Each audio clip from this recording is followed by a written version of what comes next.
To celebrate Halloween or not to celebrate Halloween? That is the question. Stick around. Exploring theology, doctrine, and all of the fascinating subjects in between, broadcasting from an undisclosed location, Dead Men Walking starts now.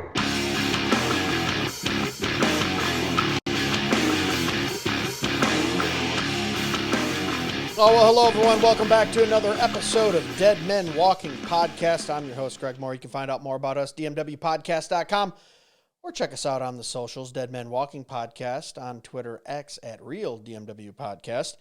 Welcome back to another episode, guys. I had a good one. Sat down with Jason Farley this week.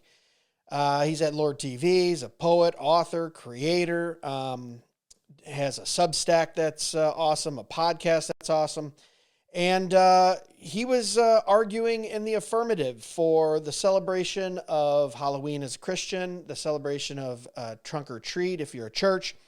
And I was kind of arguing in the negative, taking the other side of that and asking some questions. And when I say arguing, I'm just saying having a friendly discussion about. Jason Farley's been on the podcast before. Years ago. I mean, when we first started, maybe in the first year, and then I think one more time 2 years ago. So it's been a couple of years since he's been on, but always good to see that brother.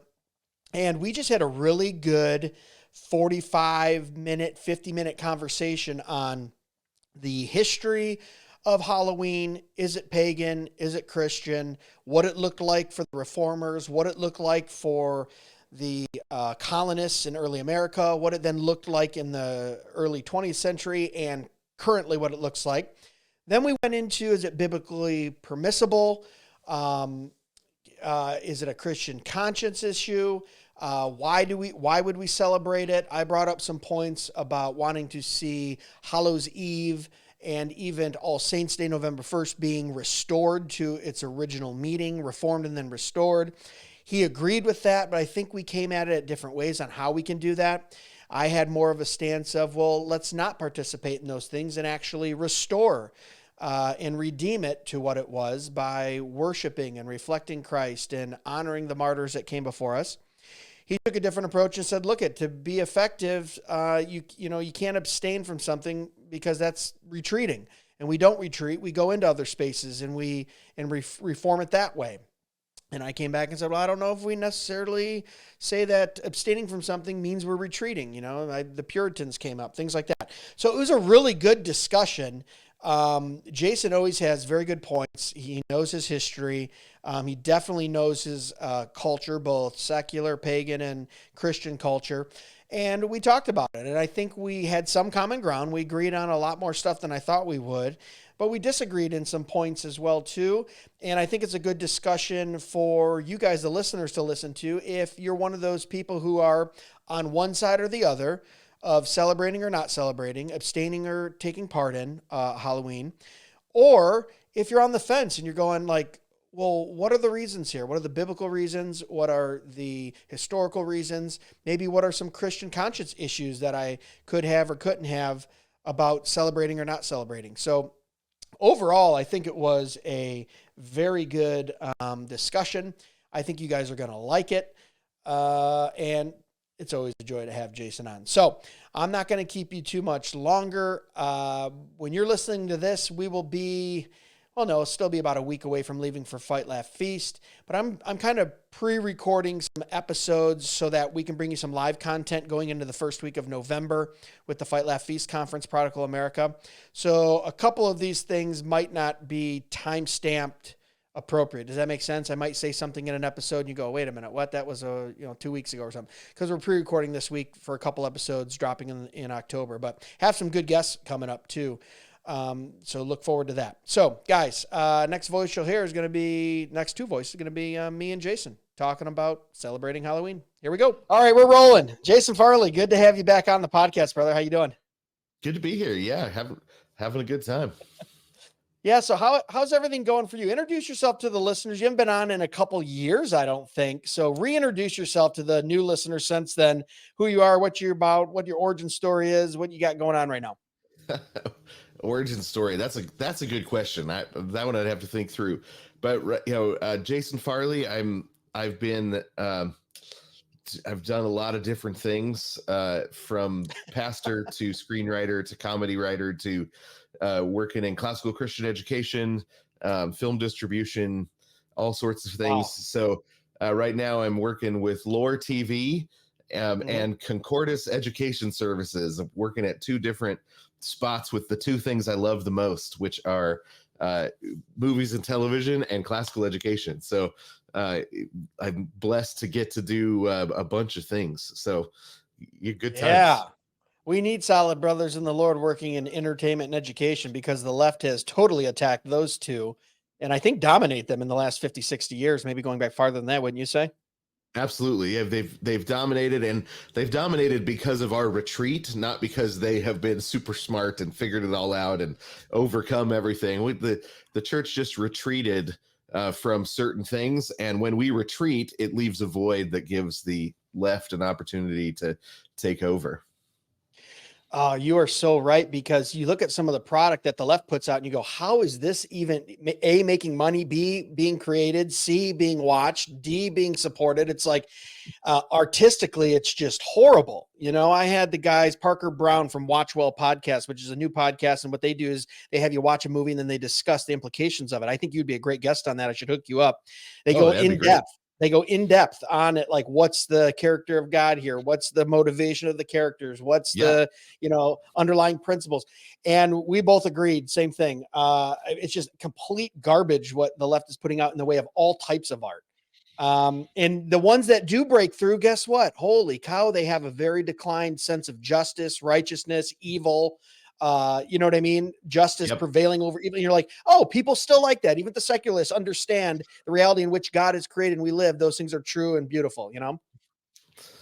Yep, reality has, when you make art that reflects reality back to people, it resonates, and Yeah. so even when because the principles of storytelling are out there and available, so even when um, somebody that doesn't know the Lord is using them, they end up Yeah. telling you can end up telling a really great story. Um, it just that still Yeah. serves the audience. No, absolutely. And we could sit here and talk about that for an hour because that's very interesting when I talked about that stuff. But we came here for something else, kind of in the way of art, a little bit. No, that's not really a good segue. We'll say it is. We're talking about Halloween. I've had so many people reach out to me and go, Greg, over the last 4.5 years on the podcast, you've kind of just interjected your thoughts a little bit, but really haven't expanded on it about Halloween. I'm someone who doesn't celebrate Halloween. Now, I will have about 150 people over here on, usually on Reformation Day, we do a party. This year, I'll be at Fight Laugh Feast for Reformation Day, so we're doing it a week early. But we've chosen to celebrate that way, and I don't. It's crazy because it's not crazy, but it's tough because if you say that we choose not to celebrate Halloween or trunk or treat, I get put into a category of like you're this crazy legalist. You hate Christians who do, and it's like, well, no, I don't. I really look at it as a Christian conscious choice. I've just been convicted that for me, it's probably not the best for me and my family, and I have some reasons.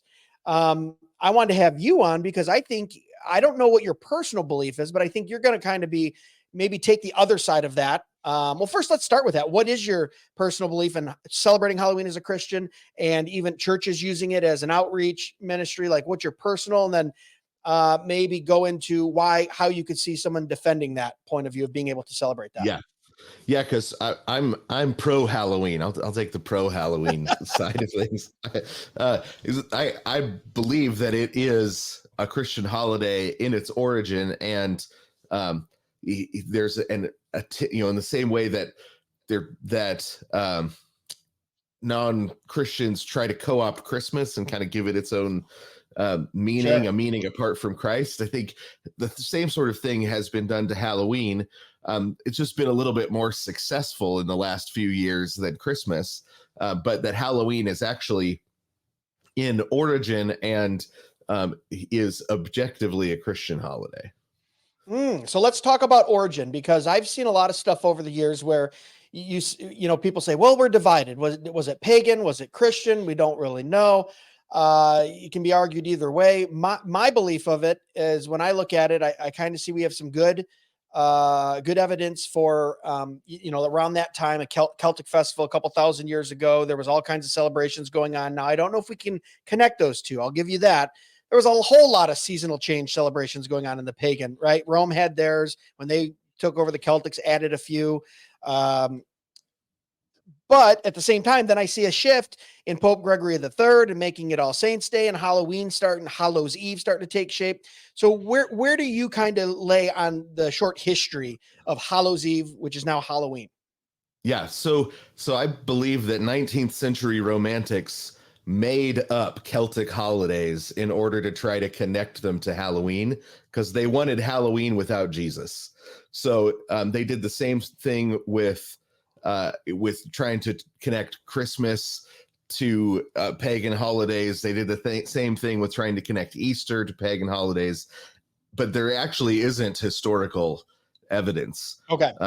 We don't really know much about the Druids if in terms of getting actually direct evidence for what they are. We've got some Christians that mention the Druids and say things about the Druids, but we don't really know much about what they did, what they believed, that sort of thing. So, Yeah. so but in the 19th century, the Romantic movements that were trying to connect, especially the German Romantics, were trying to reconnect to some sort of mythic pagan past.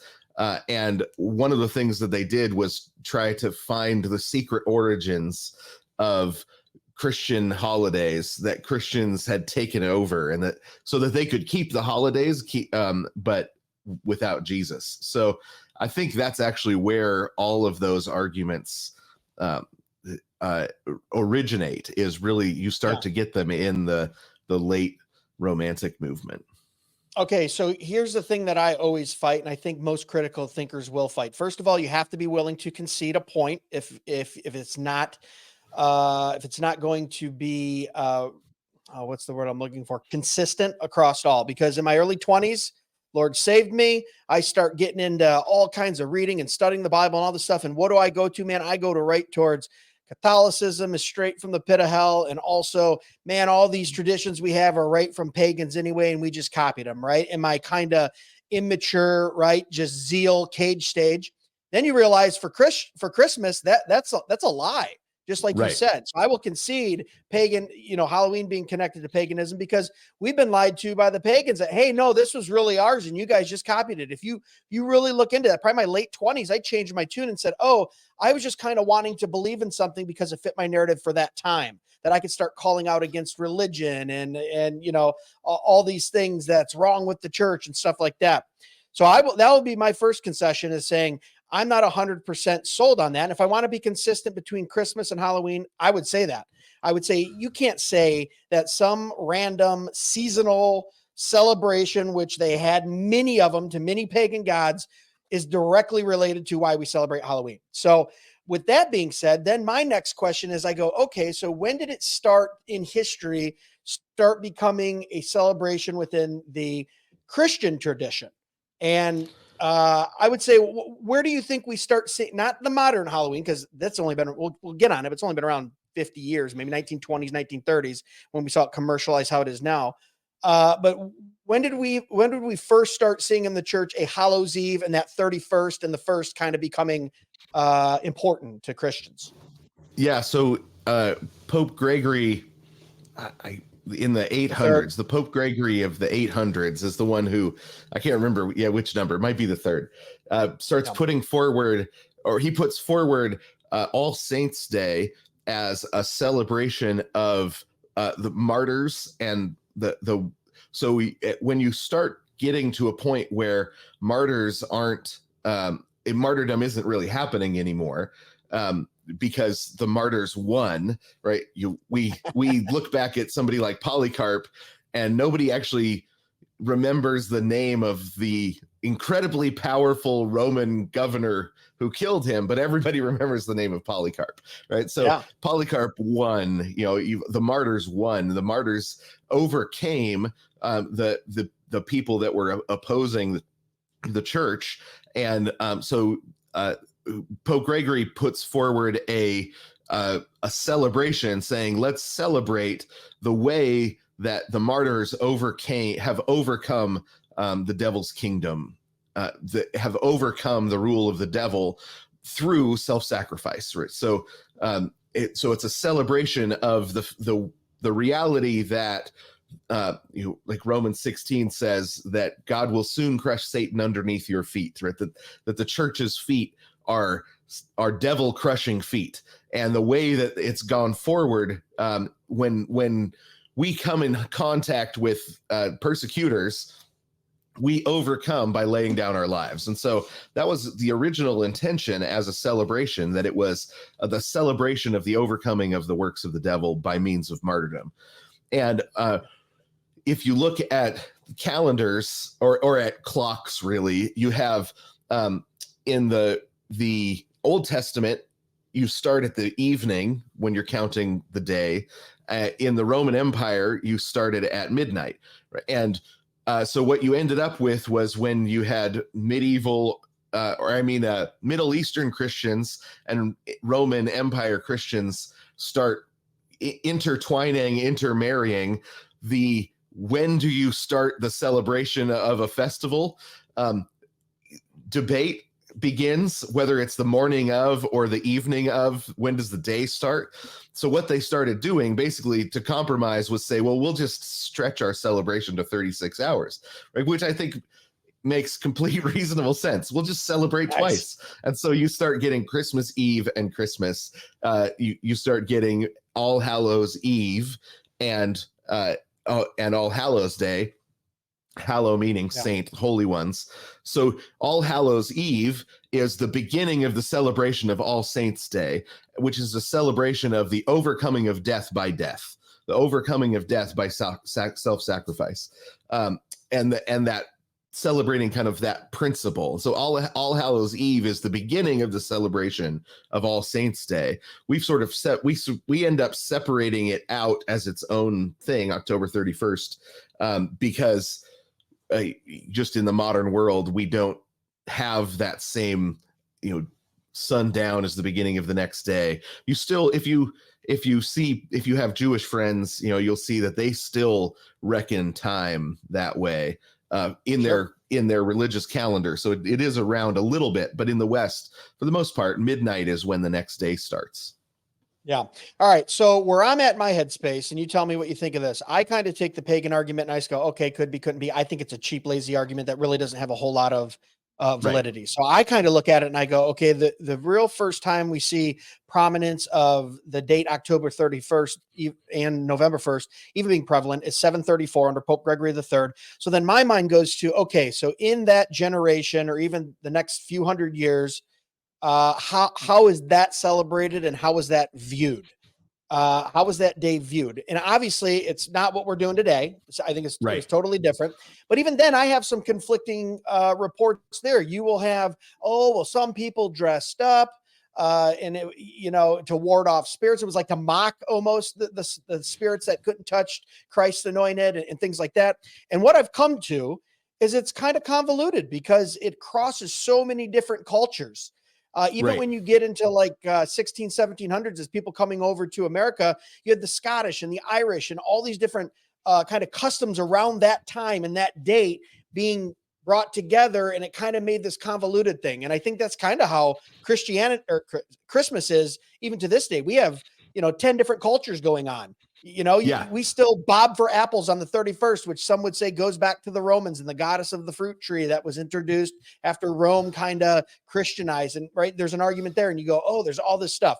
So I look at it and go, we are a cross-cultural celebration now in 2024, but at 700s, 800s into the first of the 10th century, what did that look like for those who celebrated on the 31st? Yeah. So I like the comparison to Christmas, because when you look at Santa Claus, for example, Santa Claus is actually the mashing together of multiple traditions. When all of these Europeans that spoke different languages all land in America and meet each other at church and start intermarrying. And one of the things that I love about the impulse of the church throughout history is to just take all of it every time. So you say, oh, they do this, they do that, they do this, and Christians have gone, oh, great, we can do all of that, right? We can just kind of put it all together. That impulse is I think a converting impulse that the church has always brought with it. That it doesn't just think in terms of that; it always thinks in terms of getting hold of everything and submitting it to Christ. How do we convert everything that we run into? That there's not kind of a religious sphere over here where religious stuff happens, but it's always saying, well, how do we take whatever we find and convert it to Christ and put it through the fire of the gospel and find what lasts. And so things like trick-or-treating, you actually have a couple of different traditions in trick-or-treating that end up coming together and becoming what we think of as trick-or-treating, because you had the same way that we at Christmas, a group of people might travel around and sing house to house. That was something that you did at All Saints Day, was the singing house to house. And part of that tradition was, if you would sing house to house, and then they would give you the singers a small cake or a cupcake at each house, and so they would gather up sweets as they went. So that was one tradition that happened throughout Europe. And then you had there's one other aspect that became trick-or-treating that had to do with the poor. So the poor, one of the ways that it was almsgiving, and it was so the poor were told to go house to house for alms on All Saints Day. It was so one of the ways that you worshipped or set aside the day was by making sweets, making cakes, making candies for the poor, and they would go house to house and you would pass it out as part of the just the realization that we're all beggars, and so you kind of on All Saints Day, the beggar becomes the one who gets the best, right? That's part of the tradition of All Saints Day, and yeah. Well, so those sorts of traditions slowly morph into trick-or-treating, and the other thing that we forget is they used to dress up for a lot of the holidays in the Middle Ages, and we only dress up for one. But there was a lot of costume dress up, that sort of thing in the Middle Ages, and we do a lot less than they did. So it looks like a strange thing when you only do it on one day versus when you have lots of dress up opportunities in the Middle Ages. So you're saying they were into cosplay in 800 AD, huh? Cosplay is one of the most medieval things. Right. Okay. So let's get to the question. We did a little bit of the history, and just expand on that. Then we see, the funny thing was, I was talking to someone once, and I said, well, I would like to celebrate Halloween how the Reformers celebrated Halloween. I mean, Luther celebrated Halloween. He went and nailed the 95 Theses to the door, right? He knew All Saints Day was going to be a high traffic day for the church. And, and they kind of looked at me and went, that's a weird way to frame it. But in my mind, I go, that's kind of what he was doing. I bet you there was something there, like, we got this great holiday coming up that we celebrate. Boom, I'm gonna put them there, right? So in my mind, I go, why can't we celebrate Halloween in that way? That's kind of where I'm coming from. I don't want to mimic the world. I don't want appearances of evil. I don't want to bow to the culture. And in my mind, I think it's lazy of the Christian that goes, it's just candy. Come on, they're dressing up as goofy ghosts and princesses and Disney princesses. And then, of course, I have to go out on my tirade about Disney to a parent, which, that's 20 minutes. But my point is I'm not necessarily going to the Bible and saying you cannot celebrate Halloween because the Bible says it right here, right? I would never say that. I think that would be a little too legalistic and religious in the negative connotation of religious. But let's get to the question that everyone listening wants to know is two questions. One, is it biblically permissible for a Christian to celebrate Halloween? And when I say that in the context of trick-or-treating, dressing up on the 31st, going door to door, hey neighbor, how you doing? And getting candy. And then two, what about churches celebrating it in the way of like trunk or treat or having some type of event for mission outreach or whatever they say? Those two questions, where do you land on that? Yeah. So I think, I mean, I think it's biblically permissible to join in with your neighbors, and there would be things that I would say, well, don't do that or don't do that. The you know, there would be costumes that I would say, that's not the way a Christian should dress costume wise, right? There's I think wisdom issues within there, and then the directing of your children's imagination in the costuming, that sort of thing. Those are things that I think that a Christian parent should be attentive to and trying to use in a purposeful way to help their kids understand who they are in Christ, that sort of thing. But I think it's permissible to join in with your neighbors and be a part of the festivities. One of the things that I always did, I don't have any kids young enough to trick or treat anymore, but one of the things that I always did was got a couple of flasks and filled them with whiskey and rum, and then brought a little stack of cups, and then any dad I saw coming past would say, "Hey, can I fill you up? Right? Can I fill you up some?" And it was a great opportunity to meet neighbors and get to know everybody in the neighborhood, and because there's the dads that are out walking their kids door to door are they're your neighbors. There's not very many opportunities where you're all out in the street together, right? So there's some great opportunities, I think, on the family side as well, to think of it in terms of, how do I get to know my neighbors? How do I get out there? And then be the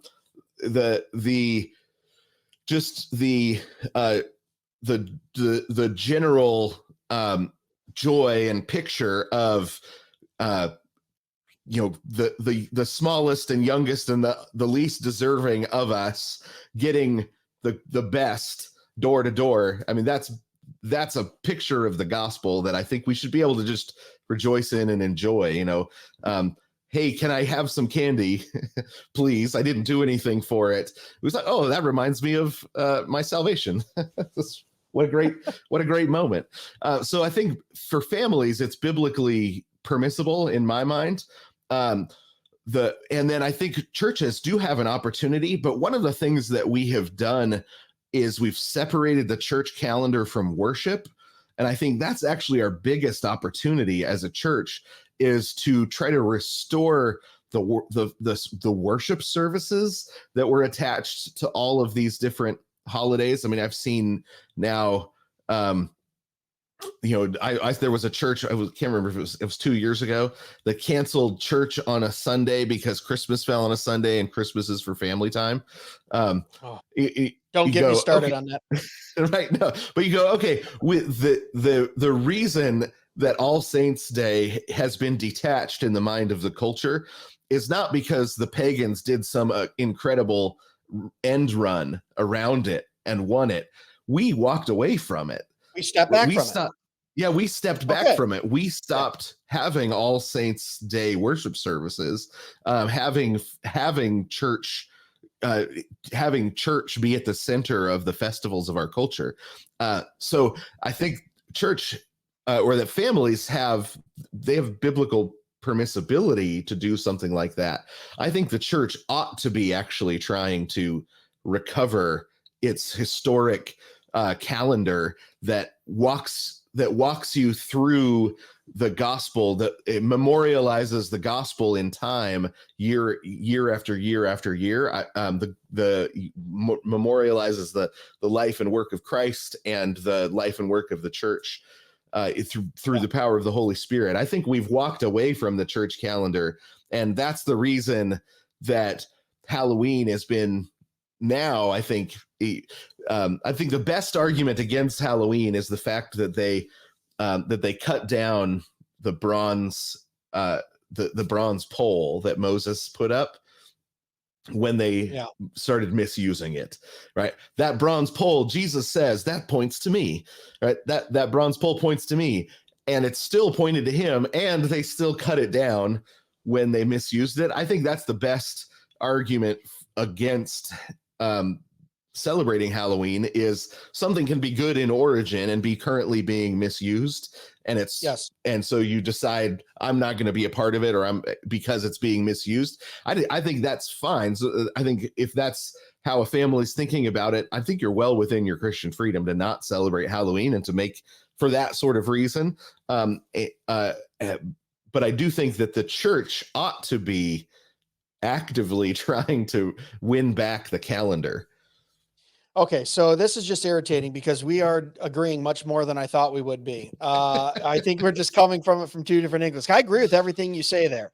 And let me just tell you where I'm at. So when I talk to a Christian that either celebrates Halloween or does trunk or treat or what part of their church, whatever, I just say I get frustrated because there's a difference between restore and redeem in my mind.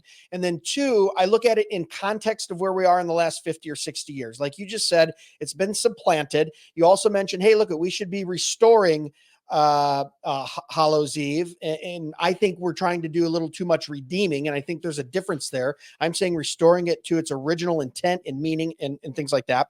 When I talk to most Christians, and I don't want to generalize here, but when I talk to most believers, especially in the evangelical church, Western Christianity in general, across multiple states, it's almost like a laziness. It's like, well, it's fun. It's not really hurting anything, right?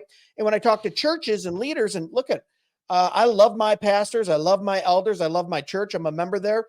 We will do a trunk or treat event. My family's not going, and I'm fine with that. We'll be doing other things. That's fine. But my point is I look at it like this, Jason, and you tell me if this makes sense. I look at it as Halloween has been co-opted. It has been taken. It has a different meaning. We have, I just watched, I don't know, she's a 4th generation witch on YouTube, and she's like, oh, I'm so happy for Halloween, and this is what it really means, right? All that crap. Yeah. That's their day of celebration. We're out dressing up and trick-or-treating and all these things. Yes, it's all these different things coming together, traditions. My point is why secede to the secular culture anymore as a church or as an individual? I want to totally restore Hallows Eve. I love the idea of honoring those who, like you said earlier in the episode, came before us and died and basically won by being martyred. And I look at it, and I'm kind of this way in politics. If I contribute to that and slip into those and go, well, it's not really harming anyone. It is permissible. It's not like, God's up, you're going to hell because you dressed up as, princess, whoever. I say, why is the church and why are the individuals kind of bowing to that culture and going, well, it's just one more thing that we can do and kind of blend in. And it loses some of our set apartness, some of our holiness, some of our hold on a minute. If we got the majority of churches to go, no, we're going to worship on Hallows Eve into the 1st of November. We're going to honor God through how he honored martyrs in those things and really connected it and reflected it to Christ and the martyrs and all that.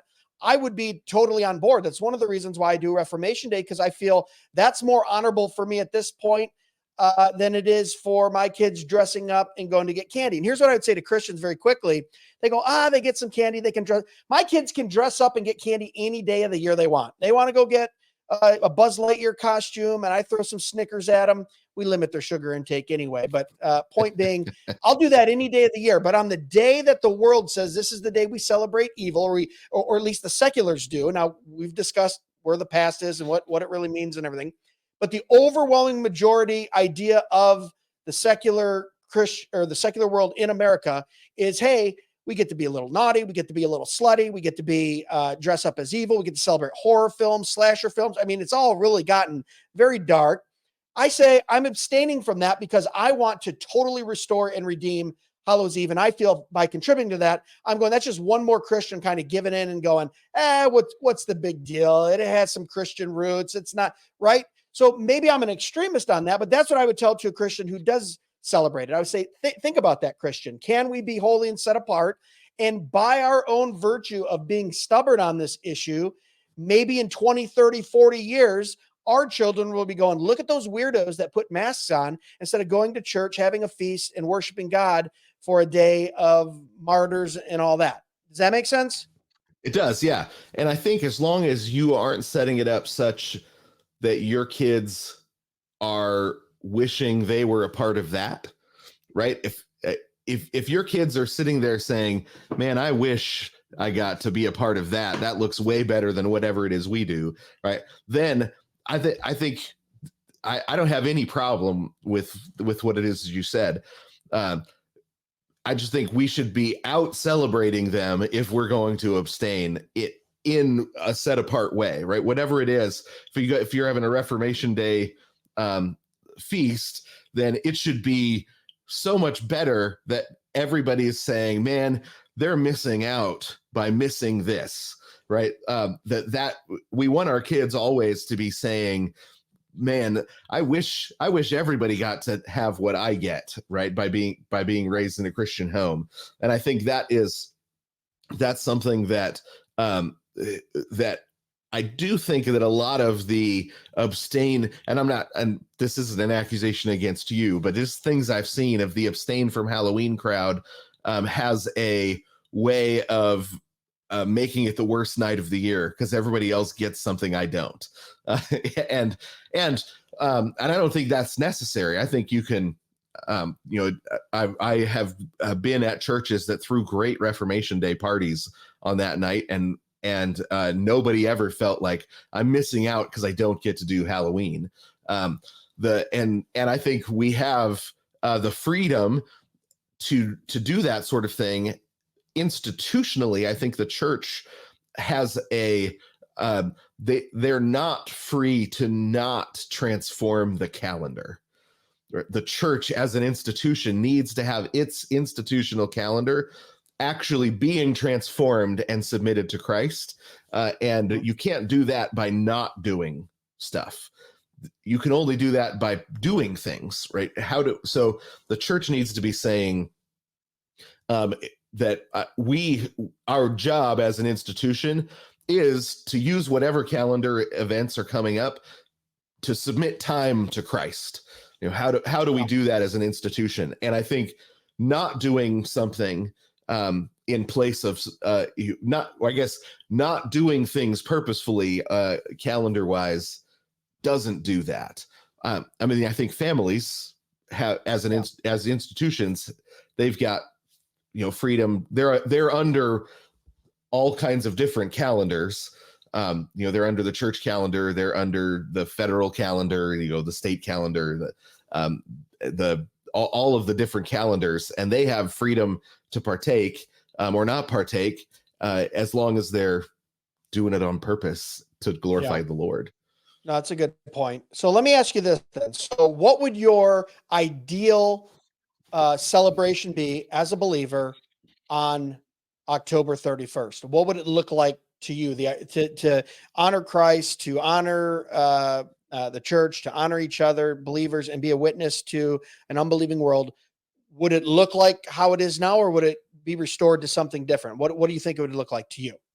Yeah, I think first off, I think I would love All Hallows Day, right, to All Saints Day, to actually have to restore a worship service of some sort, a worship service that or a memorial service, maybe not unless it's on a Sunday, maybe not do the Lord's Supper, but have a memorial service of some sort where we sing older hymns, maybe the normal hymns that we don't sing, but that are from like, let's say we're going to pick the martyrs of France, right? As we sing French hymns, we tell stories of the overcoming of France by the martyrs, in Gaul, and maybe read a portion from a sermon translated from a preacher of that time period, right? So you pick a time period and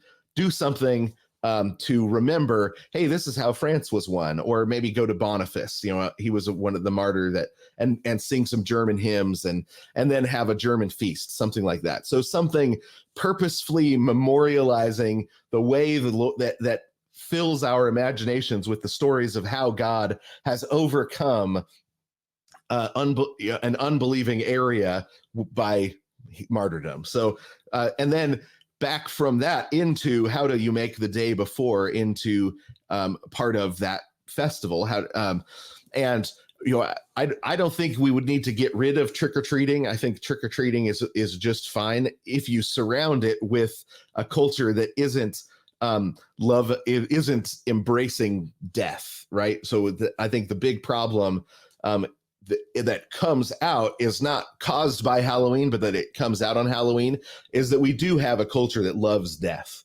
And so I think the transformation of that culture into a culture that loves life, gift giving is still gift giving, dressing up, spending time with in our neighborhoods, in our broader community. All of those things are really good things that I think could be transformed in really fun ways into part of the preparation for the kind of memorial service that you would have on an All Saints Day. I would love it for it to be a national holiday, that everybody, a bank holiday that is taken off so that we can really remember and memorialize the way God's done things throughout history. I also, I think you've got Psalm 2 where the devil and his schemes are laughed at. You've got Colossians where the devil is paraded through the streets in mockery. I think that there is room for that sort of thing. I don't think we're doing it in the right sort of way right now. I don't know exactly how to do it, but we know that Christ marches the devil through the streets, that God the Father sits in the heavens and laughs at the devil's schemes, where he thinks he's overcoming, but he's being overcome. He's digging a pit for Christ and he falls in it himself. I think there's a way to I think that's something that is worth figuring out how to memorialize better. And,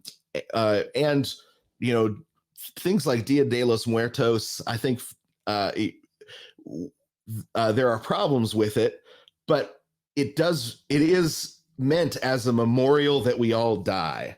And I think that's something that as Americans, we shove away. We don't want to ever be reminded that we are all headed towards death. And that just leaves us unprepared when we hit death. So I think that there would be a way to do that. I haven't figured that out. I've put some thought into it, but I haven't figured out a good way to work into the cultural memorials in the calendar of a yearly reminder. Don't forget to prepare to die. Don't forget you're always preparing for death. I think that's something that's missing in broad American culture completely. We're born in hospitals, we die in hospitals, and it's separated from our life. A lot of people don't even do funerals anymore just to avoid having to be faced with death. So, I don't know how to do that, but I think that's the right way to work, right place to work it in, is in discussions of the lack of fear of death that we learn from the martyrs that have gone before us. So I don't know, was that too ambiguous because I'm tracking with that. And very quickly, I would say there's a difference between celebrating death and honoring the dead, right? I think the celebration of death and despise and all that in the secular sense is very different than, even like you were saying, Day of the Dead and things like that in other cultures. I'm very interested in those things because most of the time, and it's been co-opted, but those originated in giving honor to those who passed before us. And I think that's a good thing to do. Those who aren't looking back and understanding what people gave up and did and standing on the shoulders of giants and all that. But I would have this follow-up question. So I'm tracking with you and I agree with you. Let's restore it. Let's do something on the first. Let's figure out how we can lead into festivities. I'm all about neighborhood stuff. I love all my fall festivals and garage sale days. And we have a downtown temperance day, it's called, where we all get, and you meet neighbors and all that stuff. So if that's the ultimate goal, how does celebrating Halloween as the secular world does now help that goal? If you're a Christian and you say, I want to ultimately restore that, how to say, hey, I'm going to go dress up and go door to door and, and be lumped in with this culture of death, as you said, how does that help? Wouldn't it be better to abstain and go, no, we're going to build something different? Well, I think the lumped in is the thing that we got to think about, because if you don't put the yeast in with the lump never rises, right? So you can't be a transformative influence in retreat. Now, there are times when you have to retreat to become the transformative influence before you rejoin, right? But Chrysostom reminds us that yeast can't transform the loaf from a distance, right? Unless we are a part of our culture, then we won't have a transformative effect. And the Spirit is much more powerful than anything we're going to run into, right? Greater is he who is in us than he who is in the world. So I do think now that might not, there might be other more effective ways to think about joining neighbors, but I think we should be thinking, how do we join our neighbors? How do we join together with our neighbors in a transformative way? And maybe Halloween isn't going to be the right place for it. Maybe it doesn't end up being the right place to do that. Maybe there's a better way to do it. But I do think thinking in that, how do I join together with my neighbors as a transformative influence is what we should be thinking. So if it is, well, I'm going to be the one who throws our church is going to be the one who throws the party and does it in a purposeful way. We're going to be the place where we'll do the trunk or treat, as the sun's going down, and then do us an All Hallows Eve service in the evening and invite everybody that comes through. Right? There's lots of ways I think that maybe you could purposefully do that. But I do think that we aren't a transformative influence in retreat, and as a general principle. So, and I don't think that I would want to bind anyone's conscience that you must be a transformative influence in Halloween on your neighborhood, or right. There's a wise time to join and a wise time to not join, and be set apart. But I think those are the right questions to ask. Yeah. The only pushback I'd give there, in my mind, I don't always relate abstaining from something as retreat. If so, we got to throw out the influential works of the Puritans. I mean, we still talk to them about this day, and they abstained from an awful lot, and not only abstained, but they said, no, this is what we need to do instead. And that's kind of where my mind is at, and I understand what you're saying, abstain and retreat, because I remember sometimes as a little kid, it was like, shut off the light. The trick-or-treaters are coming. Let's just do movie night. Are they off the street yet? And you're looking, and it's like, as a little kid, you're going, what the heck are we doing here? Like, why are we hiding from kids with masks on? It felt very abstain and retreat. So I understand that. I'm saying my perspective is I'm proactively trying to go, okay, I'm abstaining, but I want to raise awareness for what Hallows Eve is, what November 1st is, Reformation, all those things. I had, we're in our 5th year of doing Reformation. It's went from 20 people to 150 people in those 4 years. And I have people that show up and go, Greg, I'm not even Reformed. I think you Calvinists are a little weird, but I love the fact that that you have 15, you sing 3 hymns. We do 15 minutes on church history. And then we eat like crazy for like 4 or 5 hours and play volleyball and cornhole and, basketball and visiting on the deck. And, we're gonna have a chili cook-off this year, and there's gonna be awards given out. And it's like, they were like, we're just glad that it feels like we're celebrating something that is at least Christ-like or Christian-like. I went, yeah, that was kind of my goal, because once again, I'm not judging anyone who does celebrate it, but in my mind, I can't wrap my mind around it, because it feels like I'm seceding something to secularism, to where I could just go, no, man, maybe it's a little bit of my pride too, or stubbornness. Like, I'm gonna do my own thing. I'll show them. Yeah. You know what I mean? Like, and I think we all need a little bit of that in us, in check, submitted to Christ. Yeah. But that's where I gotta come from. That means you are actually celebrating Halloween, though. You're just, because it's a celebration of the martyrs of the faith and the faithful that have gone before, right?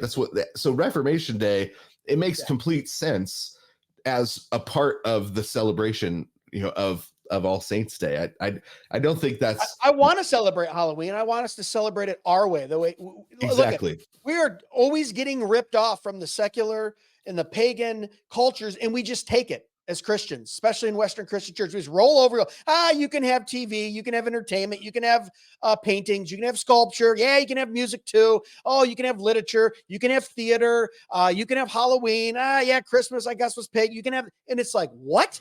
What are you talking about? All these things are for the glory of God, right? I'm preaching to the choir here, but it gets me so worked up, dude. We have no backbone, no spine, no historical context to stand on. We don't know what we're doing left from right. And it's like, I don't know. I get worked up and go, let's restore it, redeem it. Just kind of like what we're talking about.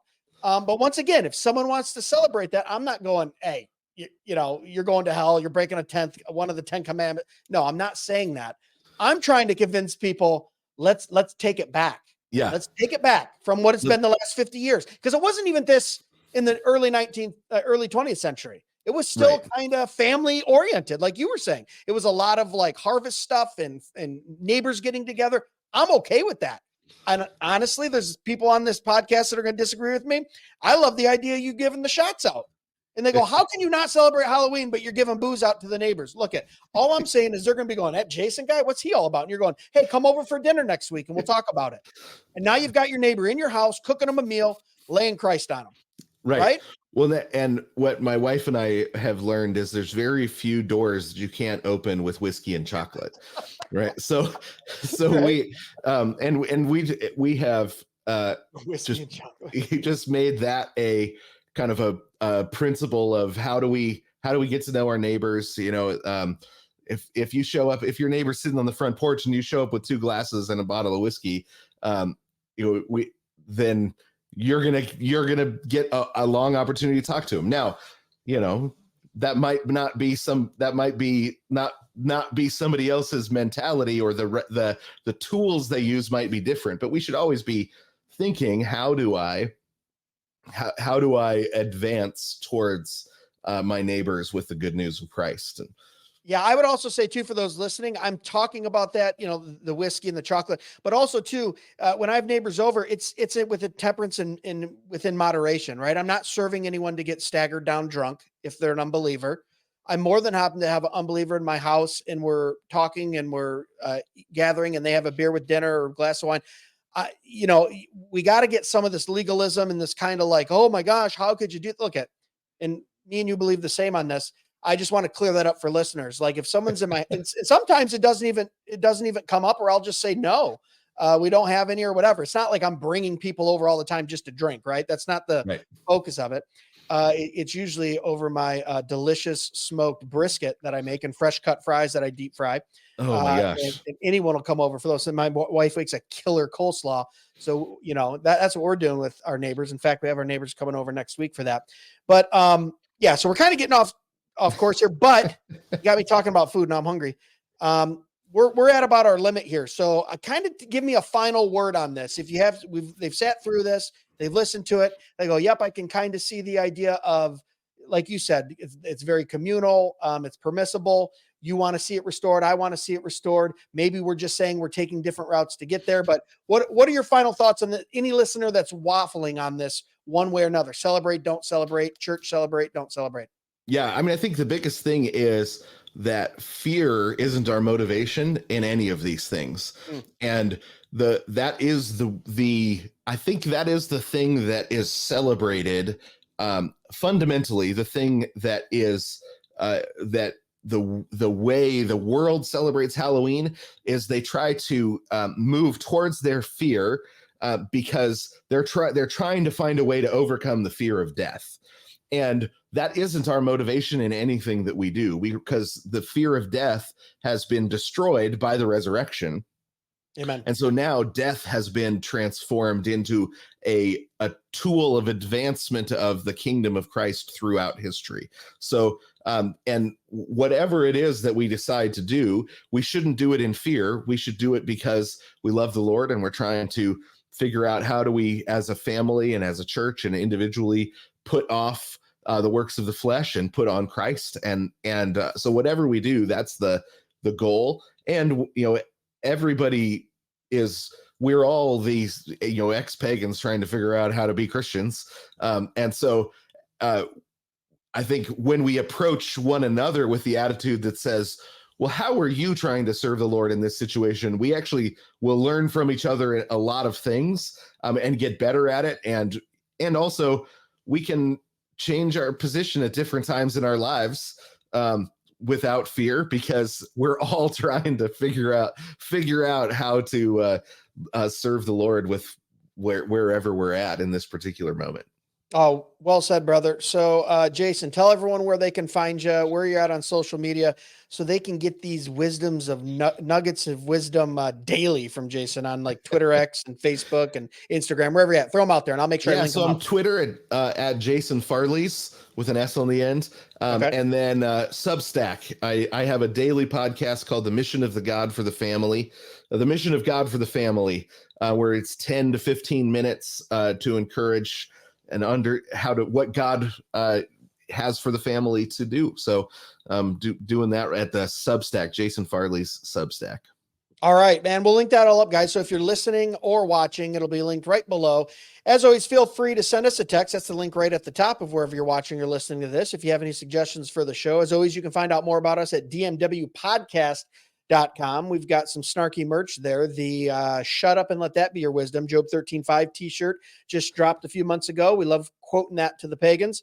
And the Wine 'em, Dine 'em, Romans 9 I'm always a top seller. Help support the show. We're going to be in Fight, Laugh, Feast. When you're listening to this, I'll probably be down there at that time or maybe a week before. And make sure you go to flfnetwork.com and get some tickets for that. Come see me down in Texas. We'll be live broadcasting from there. As always, guys, remember the chief end of man is to glorify God and enjoy him forever. God bless.